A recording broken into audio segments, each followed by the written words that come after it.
So our guest tonight is James Glasheen.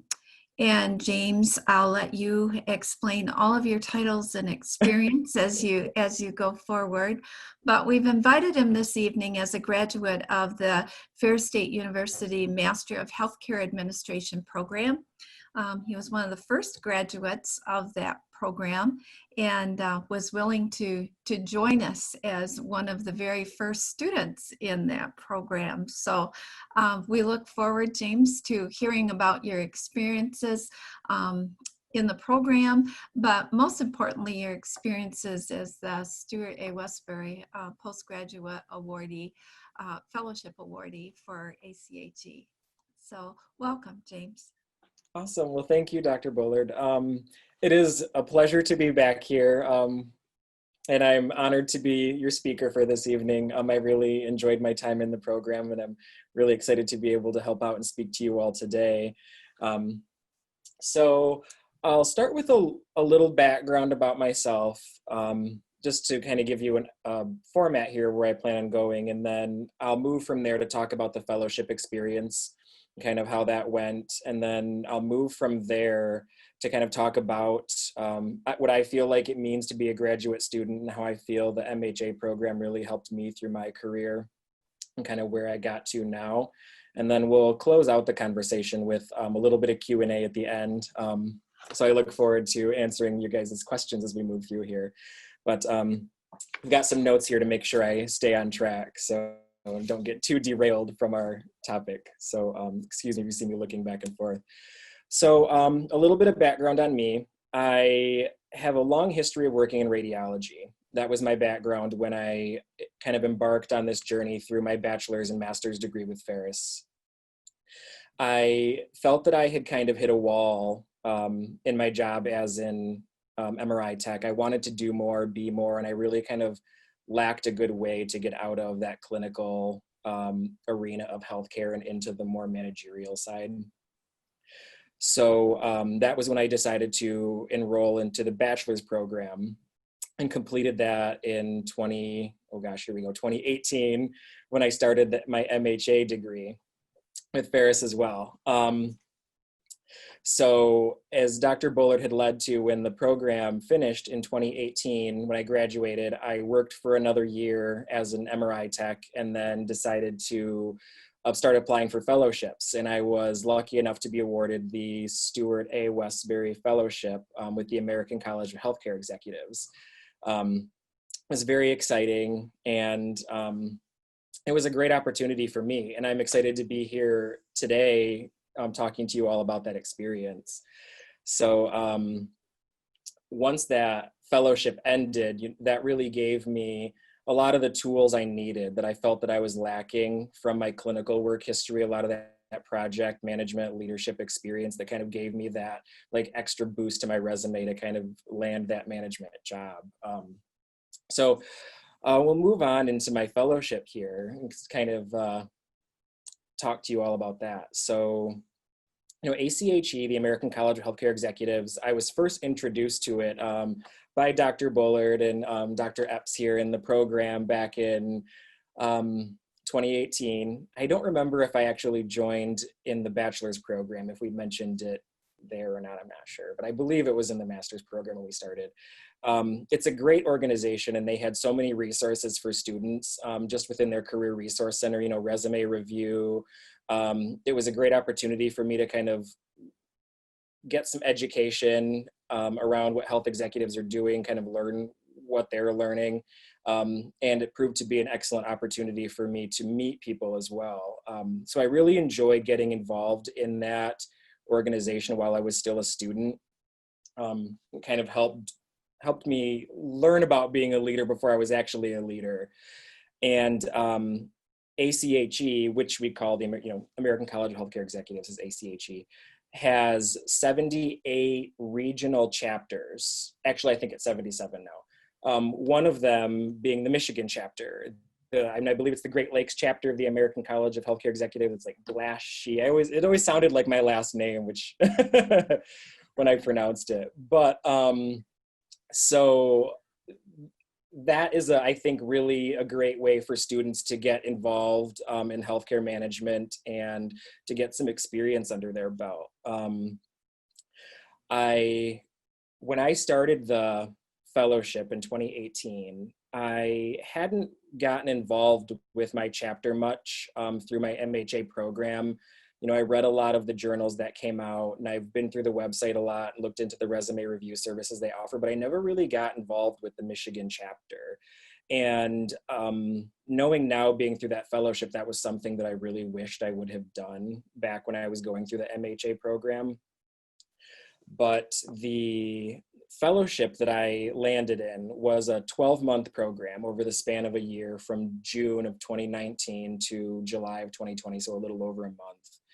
And it was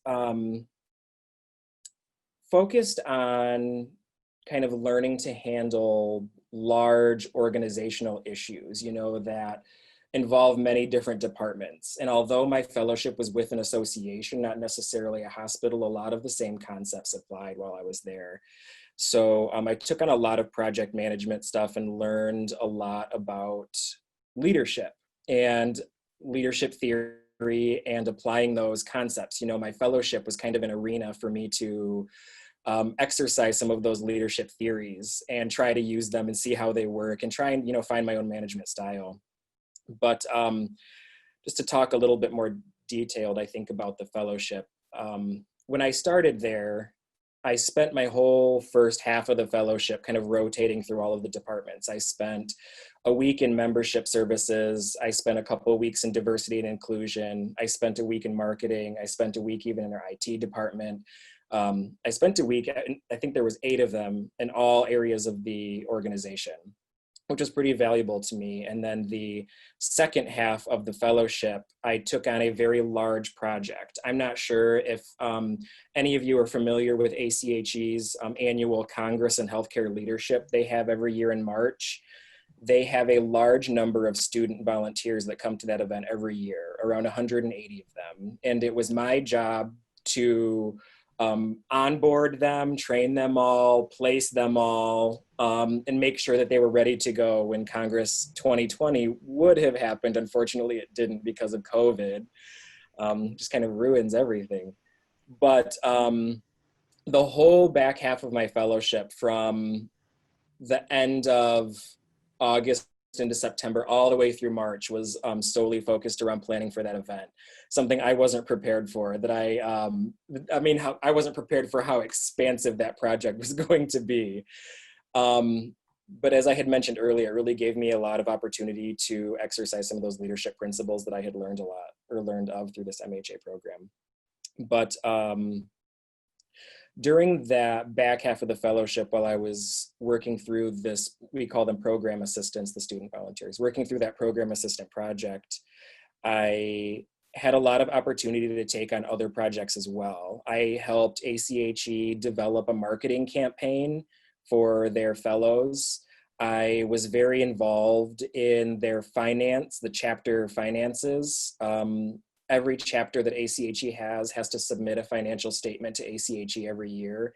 And I took all of those financial documents, you know, compiled them and put reports together for our CEO and our CFO. We have surveys that we send out, that ACHE sends out every year to all of the chapter regents and the chapter presidents. And I received all of those surveys that came in from all the regents and presidents, probably about 150 of them, I think, by the time they all got in. But I compiled all of that data and put it into reports again for the CEO that were used at our board presentation. So I did a lot of various projects. I helped a lot around our diversity and inclusion initiatives and helping to make some changes to our membership profile to make things a little bit more inclusive. Those are just a few examples of some projects that I had done through my fellowship.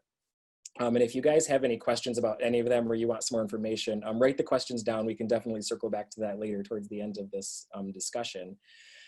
But my time at ACHE, I think, was very valuable. It really introduced me to the power of networking and how important meeting people in the field can be. I know that when you're just starting out in an MHA program, and maybe, maybe you don't have a job in healthcare, or maybe you do, but, you don't really get to interact with those senior leaders a lot, that fellowship opportunity was really a great opportunity for me to get in there and help make some of those strategic decisions with the CEO of the company, and the board, and get that exposure to them. And I think that's something that's really hard to come by, being outside of a fellowship. So I think that that is very valuable.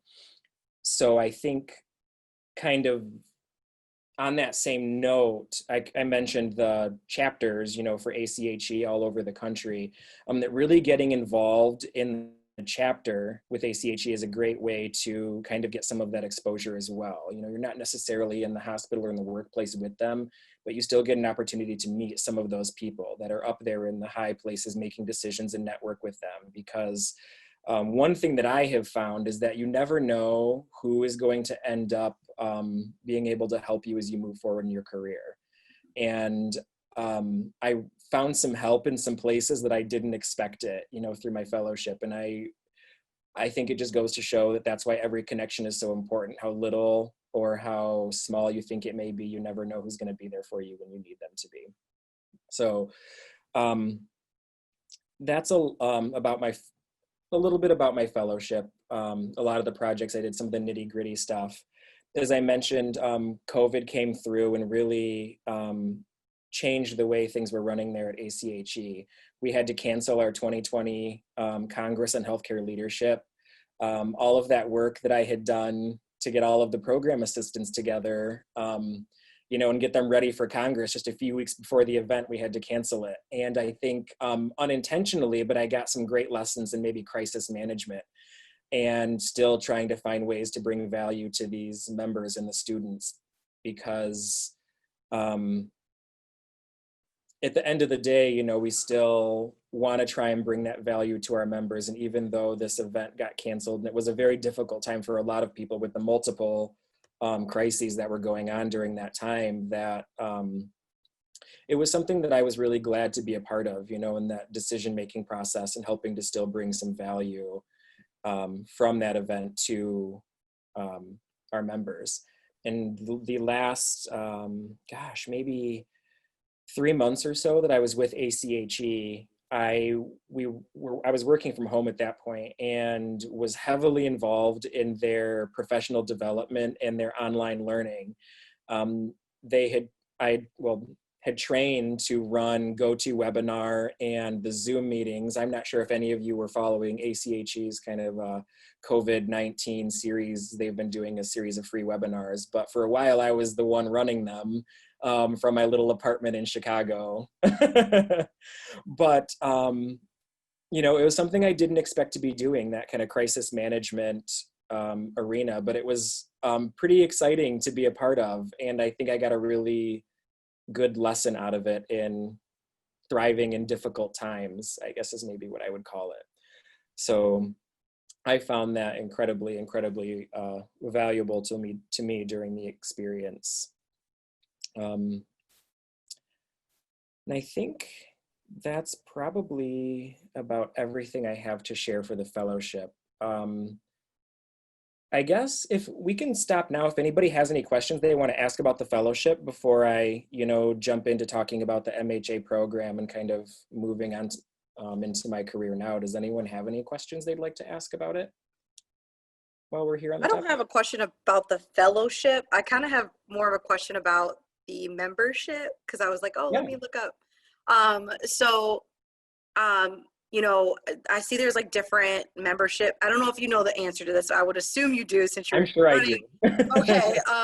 So like, what are the parameters of joining? How does someone like us, like, I unfortunately missed a beat. I'm already done with my bachelor's, have been done in the MHA program now. What are the options for me wanting to connect now that I've already been in the field, been working, finishing up my degree type of thing? Like, what does my membership look like then? So you are not allowed to enroll to get a student membership with ACHE unless you are actively a student. Okay. So Okay. if you're still enrolled as a student in ACHE, just, generally, they will require a copy of your transcript. You can send it and enroll as a student member. Once you graduate college, you'll be required to join as a full member. Okay. And you can do all of that online through their website. Okay. I actually have some contact information. Since you brought it up, I'll bring it up on the screen right now, just so, give me a second here to figure this out. Yeah, I saw there was like an annual, payment and stuff like that, which is fine because, I'm just wondering, what does all that go to? How many events they have a year? How is it beneficial for us even after, we complete all of our James, do you mind study? if I chime in a little Yeah, bit? absolutely. Okay. Hi, my name is Jasmine, and I am the membership chair for our local chapter. Oh, hi. Hi. So for membership, we, once you, like James said, once you become a regular member of the ACHE chapter, you have access to the website, you have access to all the career resources. Even as a student, you have, I believe the membership is $75. And if you join right now, you can get the next few months as well as next year, I believe, for that fee, membership fee as a student. And then you also get discounted rates at your local chapter. So usually chapters, when we hold education events, there's a student fee, which is usually roughly $25 for our education fees. And then regular membership is $10 more, and then non-members is $20 from the student. So it kind of gets pretty pricey if you're not a part of a membership. But there are so many benefits, and you can go to the ACHE website and get all that information. Okay. And to volunteer within your chapter, feel free to email me and I can provide you information regarding our committees that we have. We have membership, we have education programming committee, we have D&I committee, we have marketing and finance. So those are our committees at the moment. Great. Thank you so much. And I hope you all can see, I just put this slide up here that Jasmine had sent me that has ACHE's website, their contact email account that you feel free to use if you need to. And then it's got Jasmine's email down there as well. Hopefully she's okay receiving emails from you all. I don't want to speak for her, but so that's here. You all need that information. James, I'd like to add something Yeah. that Jasmine did not mention, that the Great Lakes chapter has numerous programs during the year. Yes. It isn't, it's not a one-off type of thing. And so, and they have them around the region. They don't have them in just one place. So now many of them, of course, now virtual, but yes. We have programs that we're offering the rest of the next 3 months that are going to be free to our members, and possibly maybe $10, $15 if that is decided, max. And then there are also job shadowing opportunities that the Glacier chapter has been doing for the last 3 years. We are also launching a mentorship program that's going to be hopefully local starting next year. So there are several opportunities that you can take advantage of throughout the state, pretty much. Yeah, I would definitely agree. I think there's a lot of value that ACHE has to bring to an early careerist, somebody trying to get out in the healthcare field, the healthcare leadership field. As we kind of mentioned here, definitely through the local chapter is a great way to go, to meet people around the area, that are doing things that you'd like to be doing, to connect, to ask questions. And like they had mentioned, they offer several events through the year, anywhere from educational offerings, learning experiences, to networking events. I think every chapter has a large annual event also. I'm not sure how that's going with COVID. I know that's changed a lot of things, but there's a large number of events going on all over the state. So there's definitely some value in it just from that aspect as well. But within ACHE, they also have a number of diversity forums as well. They have an early careerist network. They have an Asian Healthcare Leaders Forum, the LGBTQ Forum. They have some different subgroups in there for diversity also as well to join and mingle with as well. So definitely a lot of value. And I kind of alluded to earlier their Career Resource Center, which has a lot of great resources as well. They have a program called Career Edge, which kind of helps you go through and focus a lot of your thoughts, your interests, what you want to do with your career moving forward. It kind of helps you organize those thoughts to help you realize really what you're looking for in a job, kind of things like that. What kind of mission statement you might be looking for, something that aligns well with you. They've got resume review. They have a mentoring network through ACHE as well. It sounds like the Gleachy chapter is getting ready to start something like that also. So definitely a large number of resources. And if any of you have any questions, I can, I think there's a chat here. I can send out my email, and feel free to ask me or Jasmine. And I don't know who I can speak for, but if anyone has any related stuff, feel free to reach out to me. And, please. James is also available. Yeah, don't hesitate to ask. I spent a whole year there, so I probably will at least know who to connect you with if we can't get the answer for you here. But does anyone else have any questions about the fellowship? What I did there, interview processes that I went through when I started. What have you guys got? Hit me with questions. Yes, Jasmine.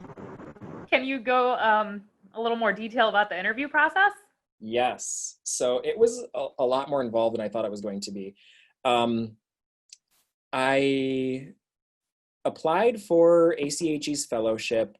The deadline was the end of October 31st. I think I mailed my application October 31st. And they called me and I had an initial interview with the director of HR. Just a phone interview that, only lasted maybe 30 minutes. And then following that, I had another Skype interview with the director of HR as well. It was probably a month, I think, and a half or so later at that point, where I actually had a longer conversation with her, more in depth about the fellowship. They were narrowing down the candidates to their top 3 just with that fellowship, that step in the application process. So once that went by, probably another month later, I think it was after New Year's by the time I got this email that I was one of the final 3 candidates. They brought me into Chicago and I did kind of a marathon interview. I guess it was almost 3 hours. I got there super early in the morning, drank coffee and probably shouldn't have, but it started with an interview with our Vice President of Professional Development, the Vice President of their Health Administration Press. ACHE also has a whole publishing department that makes books for healthcare administration. And who was the third one? Their director or senior vice president of member services, I believe, was in that initial interview. That was 45 minutes. I met with just those 3. And then after that, I had another interview with the current fellow, the one that was before me, just an informal interview to talk to him about what he's doing. Kind of, I guess, like this would be now, kind of what projects he was working on, what I can expect, what the weather's like in Chicago, if I need snow pants or not, just, it was very informal. And then following that interview, I had another half an hour interview with the director of their human resources section again. So this is the 3rd time now I'd met her, but that was pretty quick. And then after that, I ended with the CEO, Deborah Bowen, had a 30-minute interview with her. It was kind of intimidating. I remember she walked in and she sat in the chair, and she kind of leaned back in the chair and she looked at me and I said hello and she said hi. And then she said, why should I choose you? And I thought, wow, didn't expect that, but I'm assuming I did well. They chose to hire me, but that was how the interview process went. And I found out probably let's see, I think I had that final interview at the end of January, January 23rd, and I think I found out that I actually got the position at the beginning of March. So it was a pretty long interview process I had for it. And I think just in fellowships in general, that's something that makes them kind of hard because not all of their application deadlines all line up nicely. So it makes it really hard to kind of shop around for fellowships and make sure you're applying on time because they all are doing their own thing. But what else have you guys got for me? James, I'd like you to speak about something. Yes. Many people in their first jobs will have staff positions where they don't have people reporting to them, but they'll have lots of projects to do that involve lots of people who don't report to them. Can you speak a little bit about that experience and how you were able to navigate it, and any advice that you might share with the students about that? Yeah, absolutely. So yeah, at my fellowship in ACHE, that happened a lot, especially during that that program assistant project I had to do. It was expansive. It was very large. I didn't know that I was going to have regular meetings with IT and marketing and our Department of Member Services, that there were a lot of people that I had to corral and team members that I needed to get on board with this project. And I think that I was pretty fortunate to have had that opportunity at the beginning to rotate through all the departments. So I was lucky enough to meet them. I don't know if you guys are aware, but the staff at ACHE, they only have about 80 employees. It's not a terribly large company. I mean, they have a million things they do, but there's only 80 people there running that whole organization. So I think one thing that was really beneficial to me, working with a lot of people that I didn't really work with often, was to stay organized. One, make sure that I really had all my ducks in a row as I was moving through the project, but B, just keeping those lines of communication open with them. And, you know, reaching out to them when I need them, giving them ample time to know if I needed them and what I needed them to do, being specific and clear was really helpful. But there were a lot of times when I actually just had to make an effort to have a one-on-one meeting with that person. There were a lot of things I didn't know about the organization. I was very new. I was still learning a lot of the people there, kind of, you know, what their jobs entailed. So I think just taking that time to talk to them and find out exactly what their job was, and kind of what I needed them to do, just to have that kind of one-on-one discussion with them, I think helped break down a lot of those barriers for me. And especially when it came later, when I needed to ask them for something else. But I think that definitely communication, you know, communicating your needs. I think that just with kind of anything in life, just to be clear about what you need and how they can help you, I think was really vital there, working with all those different people. Did that answer your question, Dr. Epps? Good. Does anyone have anything else? Thank you. Oh, not a problem. Any other questions, ACHE fellowship, or just fellowships in general related?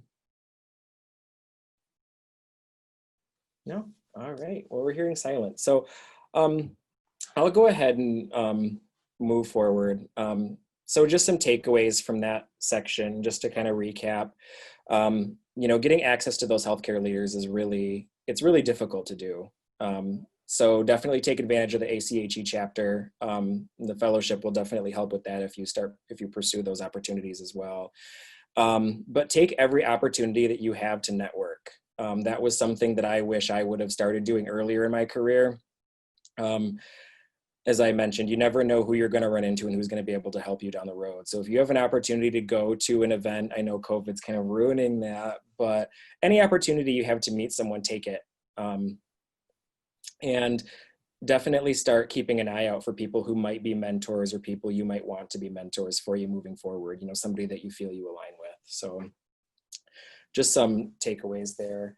So in regards to the MHA program in my career, I started in radiology, and I think Dr. Bullard and Dr. Epps can maybe attest to this, that through the MHA program, my interests changed probably 9 times. I went into the program with the goal of getting into radiology management. That was where I wanted to be. And I loved that the MHA program covered so many different areas. You know, we had classes about finance, classes about quality, classes, you know, just about every different aspect of healthcare.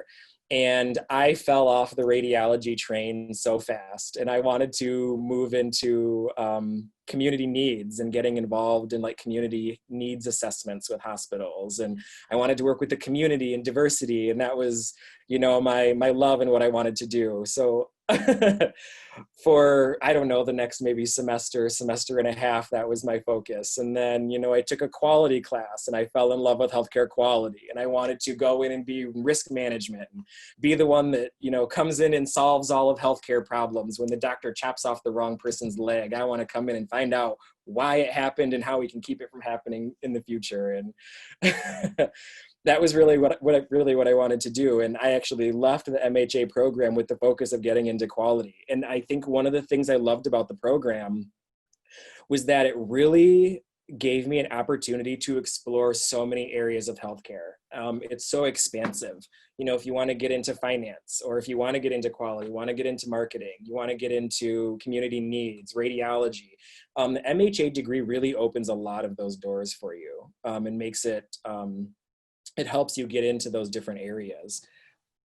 And back when I was in the MHA program, we were using NCHL's Health Leadership Competency Model. I don't know if you guys are still using that, Dr. Bullard. Yes, we are. We're actually moving to their new version, the 3.0. 3.0. Big meeting set up for that. So Oh, yeah. good.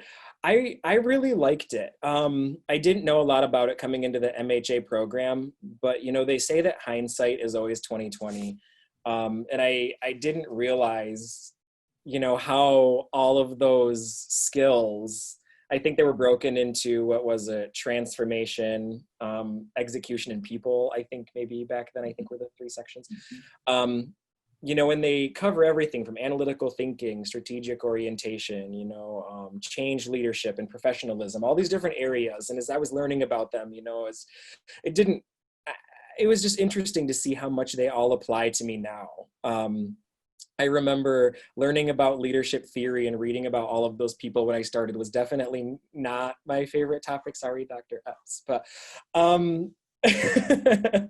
but it was amazing to me when I got into that fellowship. And now in my job here, I'm currently working as the radiology supervisor for Spectrum for their Big Rapids and Reed City hospitals. I maybe should have led with that, but it's really interesting how much I've needed to rely on that knowledge of leadership theory and how I am going to manage people, you know, whether I'm going to come at it from like a transactional leadership theory, you know, and just think that, you know, people aren't going to do the work unless I give them something to do it, you know, unless I'm going to give them a raise or give them candy or give them pizza or whatever they want, that they're not going to do the work unless I give them they get something out of it.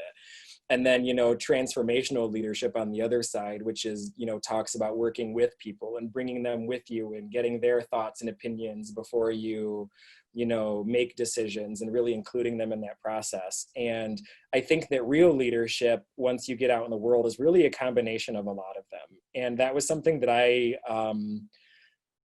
you know, when I started the MHA program, don't really think I realized how much I was going to need that. I found myself pulling out all of my old MHA books and reading through them. But yeah, it really was a gateway for me, I guess I can call it. I think, you know, education in this MHA program really opened that door for me. It gave me the opportunity to explore different areas that I was really interested in. But, you know, at the end of the day, it's going to be your job to walk through it. You know, what you do once you leave and the people that you meet and the actions that you take, you know, are going to be your own, and you're going to get out of it what you want.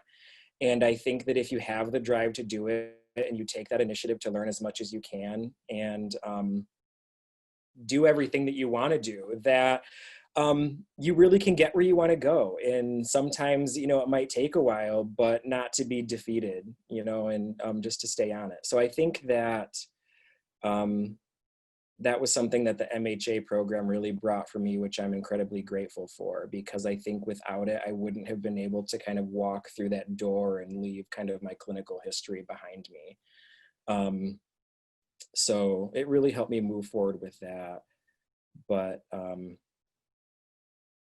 I found it, yeah, incredibly valuable for me, making that jump. It was really hard getting out of that clinical arena, because I feel a lot of people just kind of, you know, pigeonhole you in a way that sounds kind of bad, but like being in clinical, you know, when I apply for jobs in management, they go, oh, he's been an MRI tech for 10 years. Like he, you know, should continue being an MRI tech. And it was hard because they want you to have management experience and all of these things that I really felt that I hadn't had an opportunity to do. Like Dr. Epps said, I hadn't had a chance to do project management or to take on projects in my normal job. You know, I was working towards my MHA, but I felt like my career that I was doing wasn't, you know, helping me.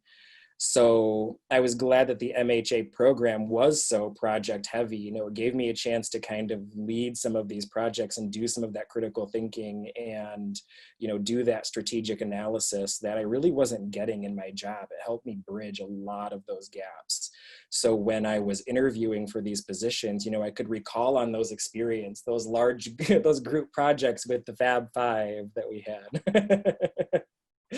we, when I started my MHA program, I worked to kind of build a small networking group with 5 of the other students there that were going full time with me. And it became a really good group to have through the MHA program. Just kind of on a side note here, if anyone is in that situation, I definitely think networking within your class is great as well, because it's really hard in an online environment. And I think it means now more than ever in COVID that when you don't have that face-to-face interaction, you don't get to go see your teachers and see your classmates, that it's really hard to build those connections and you feel almost disconnected kind of. And you know, I would log on to our online meetings we had every Tuesday and Wednesday, you know, but once I closed the computer, you know, it was just kind of me there, and it was my responsibility to do all the work. And I didn't really have those, you know, the people I saw every day driving me through to be accountable to finish it. So anyway, I'm getting off on a tangent, but I built that, I built or tried to, you know, form that group of 5 people to help kind of be an accountability partners for each other. You know, when I was going through this program and I was doing projects, I was trying to remember the one that I had a really hard time with in your class, Dr. Epps, and I can't remember the name of the project. There was one that I had an incredibly difficult time with. Do you remember which class? It was in the beginning. I remember I wrote a paper. It was about University of Michigan. I doubt you remember. Was it org behavior? It probably was, I think. Yes, a lot of students have I'm not going to say difficulty. A lot of students take time to sort of connect with what org theory and org behavior really is and how it is beneficial and can move organizations along. So it may have been one of our exceptional organization paper, maybe? Yes, that was it. Exceptional organizations. Yes, that was it. I remember having a really hard time with that. And I was so thankful that I had this group of classmates. Oh, we got a message here. You second that. It was difficult, but I was glad that I had that group of people to reach out to, because when I had questions and I, you know, felt that they were silly things that I was afraid to ask Dr. Epps because I thought they were silly questions, you know, it was, I know. And you know, I definitely reached out to you a lot through the MHA program, but it was nice to have the other students to talk to, you know, to bounce ideas off of. So I definitely cannot put enough value on taking the time to meet the people that you're going through school with, because a lot of them are going to have the same struggles you are. So it will definitely help you in the long run. And we, the 5 of us, we finished that whole program together. Oh, thank you, Dr. Epps. I know that's what everybody says, but it doesn't keep me from believing it when I'm about to ask it. But yeah, and we're still friends today. You know, we still have that Facebook chat that we used in the MHA program. We still talk to each other, you know, and check in and see how we're all doing. And you know, it's been pretty cool. So I highly encourage all of you to do that. If you're feeling that way that maybe I felt at the beginning of my MHA program and just needed someone to talk to, you know, when I was sitting at home up at 3 in the morning and had a paper I just felt like I couldn't write. But I think I think that's a pretty good recap of kind of the value that I got from the MHA program and how it really helped me kind of jump out of that clinical work history where I kind of found myself getting pigeonholed, and you belong in the clinical space, and kind of breaking through what I'm calling that glass ceiling to land my first management role here with Spectrum, now back in radiology where I started. So I think that's about everything I have. Yeah. James, could you talk a little bit about how you used your capstone project to take you out of radiology aspect? Oh, yes, the capstone project. So with my love of quality, when I finished the MHA program, I got really lucky. I had a really, really good family friend of mine that worked for Bronson Hospital in Kalamazoo. She worked in their performance excellence department. She's in charge of all of their Press Ganey surveys, and had reached out to her and said, hey, I really want to do something performance improvement related. Like, what can you bring for me or help me with?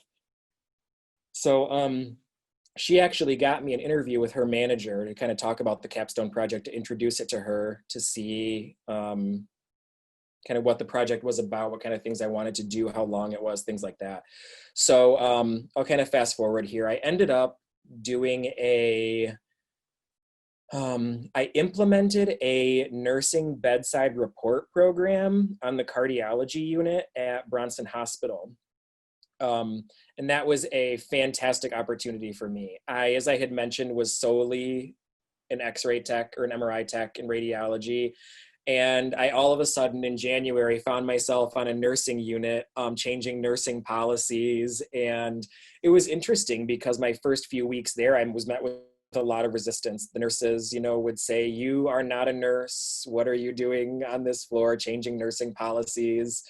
It was really kind of an interesting barrier that I had to break through, you know, but I, to do that, had a huge staff meeting and introduced my project to all of the nurses, you know, and said, here is who I am, here is what I want to do, here is how it impacts you, here is how it impacts the organization. And as I kind of mentioned, transformational theory, how can we work together to achieve this goal for the organization? So I think that really helped, but that project was very large and expansive. I got to work with several senior leaders doing that, the director of nursing and the nursing manager on the cardiology unit. But that really gave me a lot of project management experience. I still, even for this interview today, use that to answer a lot of my interview questions that I get asked about, you know, behavioral things. That capstone project was just so dynamic. It was something I was so uncomfortable with, something that I had never done, and it really gave me an opportunity to do a lot of things I've never done. And I am incredibly thankful for that. You know, it gave me a lot of project management experience, conflict management experience. It was the first time I had to present to a lot of senior leaders in a healthcare organization, and I was sweating. I thought I was going to pass out when they asked me to talk to some of the senior leaders about this project when I was done. But, you know, at the end of the day, they were all experiences that made me that much stronger, and things that I were able to speak on, you know, moving forward when I was going through interviews and applying for my fellowship and things like that. That capstone project it was big, but it was fun and it was exciting. And I kind of wished I didn't have to leave it. But after you spend, you know, 5 months doing a project, you kind of get attached to it, and then you got to leave it. And it's really kind of breaks your heart a little bit. Thank you. I will second that. So what other questions do you guys have for me? Anything related to the MHA, what have you got for me? Hit me. I have a question for you. Of course I Mhm. do. So can you talk to me a little bit about like how you've been able to transition into a management role after not having any experience in that realm at all, of course, because I'm trying to do that now. So I'm like, okay, well, what do I do? What do I need? How do I interview? You know, what questions do I need to answer? You know, I know it's hard to manage individuals. And so I guess what was your take and how have you become a leader? That definitely is a hard barrier to break through. But I would maybe try to veer away from saying that you don't have the experience, but saying maybe how you have the experience, maybe. Because I think when you really break down some of those questions, you'd be surprised at just in life, how some of those experiences, let me rewind, about how you have interacted with some of those experiences, maybe like, because they talk about maybe managing people or asking you about a time you've led people. It doesn't necessarily need to be, you know, something in your work experience. You know, maybe you had a difficult family situation that you really needed to pull all of these different people together, you know, to help with. It really, I think, is just finding where some of that experience lies. I was surprised. I had a lot of conversations with the director of the Career Resource Center at ACHE when I was going through this fellowship, because I was having a really hard time kind of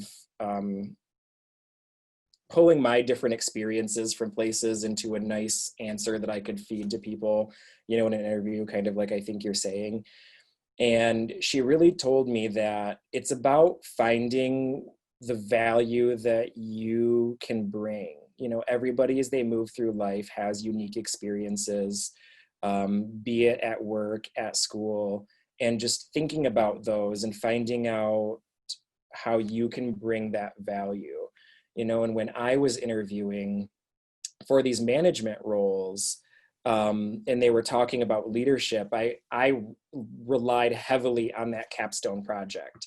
You know, at my job as an MRI tech, I did do some work with students, you know, so I leveraged that. I talked about the work I did over the students and how I helped them as they came through. And then that capstone project was really my big venture into indirect management, you know, working with these nurses along with their leader to help kind of get that project going and running. So did that answer your question? Yeah, it answered my question. I have one other question kind Yeah, of related to absolutely. that, but really about you. So tell me now that you've moved into your new role, how, you know, what you've learned from the MHA program, because I'm at the tail end as well. I'm at the tail end, so I'm pretty much have done it all at this point.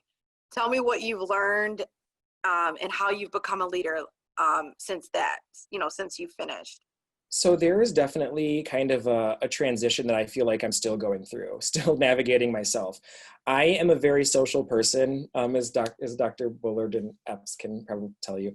Um, I always have a comment to every situation. I love being the guy that everybody, you know, is friends with, that, you know, people want to talk to. I love joking around with people.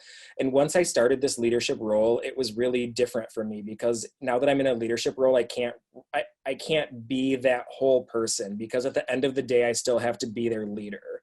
I can't be, you know, the friend that I want to be, that, you know, goes out for pizza at the end of a shift, you know, with some of my coworkers, because that, you know, you show that favoritism and it's a downward slippery slope. So I think for me, as I've been moving into this role, as I've kind of talked about earlier with the transformational leadership and transactional leadership and those different theories that you learn about, it's really for me been about learning what kind of leader I want to be. And I feel that the MHA program has kind of given me a guide, almost like a handbook of leadership styles that I can take and can read about and can exercise, you know, and find what works best for me. I think that probably has been the most difficult I think, thing for me to grasp here in my leadership role is being a leader versus my employee's best friend, like I normally would try to be. But I think that, yeah, as I said, the MHA program really gave me the tools that I needed to kind of help navigate that. And as I mentioned, I went and pulled all of those books back out from 2018 to do all that reading up on leadership theory, just to help solve that problem. And I mean, there's many other avenues we could take in regards to the education around finance and budgeting that I do, and human resources management, you know, and the scheduling and things like that. I've had to have several crucial conversations. I shouldn't say several, a few crucial conversations with staff, you know, and it's all human resource management. So there are definitely a lot of things I learned in the MHA program I use now, but I think most heavily I find myself up at night reading the leadership theory book. Thank you so much for that. Appreciate it. Mhm. Not a problem. We've got a few minutes left here. What have you guys got for me? I know some of you out there have to have questions. Hi, so I just had a question. I'm pretty new into the healthcare administration field. I'm just starting out. I haven't even finished my bachelor's yet. It's all new for me and everything. So I'm diving like headfirst into all this. And I guess my question for you is just in these early stages of not even having finished my bachelor's or looking into my master's and everything, what advice do you have for me just to be able to build that work resume or portfolio that would be good for employers in the future, or what experiences? And then also, I guess a side question to that, how you were talking about how you're a really social person and you used to kind of hang out with your coworkers more.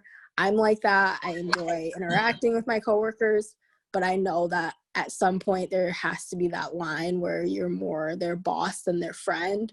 How do you do that and earn that respect, I guess? Because I feel like I know I don't have that, obviously, because I'm not in a position of management at this point, but how going forward would I earn that, if that makes sense? Yeah, that's a fantastic question. So I'm going to break it apart into two sections. I think to answer your first question, definitely I would look into doing some job shadowing. If it's an option, I know COVID has made things kind of hard. And that's a great way to kind of learn about the field if you just want to kind of see what things are about, you know, and kind of learn what people do. I would also, as we were talking about earlier with the Michigan chapter, or getting involved with ACHE's chapter and volunteering that way is a great job to take on some project management stuff. You know, if you want to get in and get some experience in an area you may not necessarily have it, that is definitely a great avenue to do. I would even also recommend volunteering at a hospital. I don't know if a lot of them I know are doing it now because of COVID, but that's something that could also be valuable as well. Taking the time to get in there and, you know, volunteer a little bit and network just within a hospital if you have that opportunity. So those are a few things I'd recommend to that question. The second one, kind of that line between being a friend and a leader, I think it's pretty gray. You know, I'm still their leader, but that doesn't mean I can't be their friend. I still go out there and I make jokes at everybody and I laugh, you know, and we have a good time out, you know, out on the floor doing the work, you know, taking care of patients. But as I had mentioned, you know, you still need to be that leader. So you can't, I guess, get too close to any, you know, one person, because you don't want to show that favoritism to a certain person or maybe a certain modality. You know, I'm over MRI, ultrasound, x-ray, nuclear medicine, and my background is MRI. So I would love nothing more than to go sit with the MRI techs and talk MRI all day. That would be a great day for me. But, you know, it's about showing that favoritism and that everyone's equal, you know. So I spend a lot of time with everybody, all the modalities, and try to learn about the work they do and taking that time to get to know them as a person. But just because I'm a leader doesn't mean I can't be their friend. I think it just means I need to kind of rein it in a little bit and remember that I still need to be a leader for them, and you know, need to be able to have those crucial conversations if I need to, and that human resource management aspect of the job. You still got to be able to do all of that. So does that answer your question? Yes, it does. Thank you so much. I really appreciate it. Not a problem at all. Not a problem. As What else? sort of a piggyback on that, James, could you speak just a little bit about the value of knowing yourself, your strengths and weaknesses, particularly related to what you just, the area you were just talking about? So I know that I'm a very social person, and definitely I use that as a strength of mine in every single interview I do. Because I think in a leadership role, you need to, not be afraid to take on projects and go talk to people and give presentations, and you need to learn to kind of break through that bubble if you're kind of hesitant to do those things. So I think that I was very lucky that one of my strengths was definitely being very outgoing and talking to people. It served me very well, I think, in my job so far. But I think definitely one of the weaknesses that I thought that I still do have, as I moved into this job, is definitely been around maybe time management. I tend to take on a project and spend too much time taking on a project. I want to do it perfectly, and I want to do a really good job. And sometimes I think it can turn into something detrimental. And I think that just having that awareness has given me an opportunity to work on it, to know that it, can be a barrier moving forward, and that it isn't something that I should shy away from. It's something that I need to embrace as kind of a whole employee, and take every opportunity I have to kind of challenge that weakness and to help myself get better. And that's something that I've, been able to do as I move through the fellowship and into my job here with Spectrum, as I've now find myself taking on multiple projects at a time and have to manage my time and make sure that everything gets done by the deadline. So. James, I have one quick question Yeah. for you. You said you were an MRI tech or radiology tech, and started going through this. And you changed your idea a lot through your MHA program of where you wanted to do, what you wanted to end up in management or leadership. And when did you know to, all right, cut the ties from radiology to say, the reason I asked that, I'm a pharmacist, I'm going through the MHA program very early right now. But at what point did you say, okay, this is the route I'm ready to go, I'm ready to cut ties with my previous clinical background and move on from this? So there was one thing that I think, I just want to preface my statement with this. One thing that I learned a lot through ACHE, meeting a lot of the healthcare executives, their members, and being able to talk to them about their work history, is that there was no one that I found whose career path went the way they planned it to. You would be surprised how many different avenues people kind of went through to get where they landed. But in regards to going through the MHA program, I was exposed to so many things I didn't have experience with, and it was really at that point just about following my passion and doing what I thought I wanted to do. Radiology was near and dear to my heart, but man, quality, I thought that was the bee's knees. I wanted to be the private investigator of the hospital. I had dreams to do that. And I left my fellowship, and that was still my goal. And I was applying for jobs. It was really hard during COVID. I actually had a final interview for a quality position that I actually declined because I thought it wasn't a good fit for me. I didn't feel that I meshed well with the organization's mission. After talking to the senior leaders, I just thought it wasn't really for me. And that kind of hurt because it was something I really wanted to do, and I had to walk away because I thought I would be sacrificing my happiness in that venture, in that role. So, just kind of looking at me as a whole, I was also applying to, radiology management roles, and I happened to land this one with Spectrum, and I really enjoy the manager that I work with, and I just felt it was the right fit. So I, jumped ship on the quality and came back to radiology.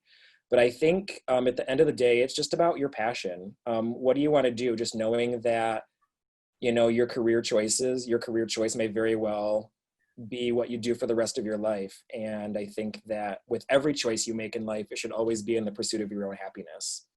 So, if there's something else you want to do, I say go for it. If it makes you happy and you want to do it, do it. Thank you. piggyback James on that. It's never too late to change your career path. People definitely change it in the beginning of their career, and I have had CEOs that are banking CEOs want to jump into healthcare. So, I mean, you can change your career path at any point as long as you are passionate about it and wanting to go all in. Yeah, it definitely, it's a very tangled web. It was really interesting to hear how people, careers have led them through their lives and how they've ended up where they are. And it's never how you plan it. The journey to healthcare leadership is always a tangled one. But, I put my email address here at Spectrum in the chat. If anyone wants it, feel free to take it, email me, connect with me on LinkedIn. I am happy to be a resource. Or if you need someone to ask questions to, I'm definitely here. Don't hesitate to reach out if there's anything I can help you with. But did that answer your question?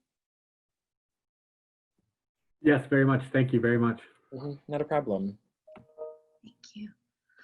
Well, James, thank you so much for everything that you've shared tonight. All of your information about ACHE, being so open about your experience in the fellowship and your experiences throughout the program and now in your workplace. So all of those are things that are just so helpful to each and every one of us. So I thank all of you in attendance for your time and your active participation, your questions. I think James has posted his email for you here on the chat box that you can see.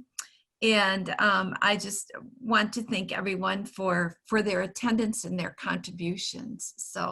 So with that, it's 8:04, and I think we'll stop this. But thank you again, ever so much. So. Yes, it was a pleasure meeting you all. I hope you found value in it, and thanks for attending.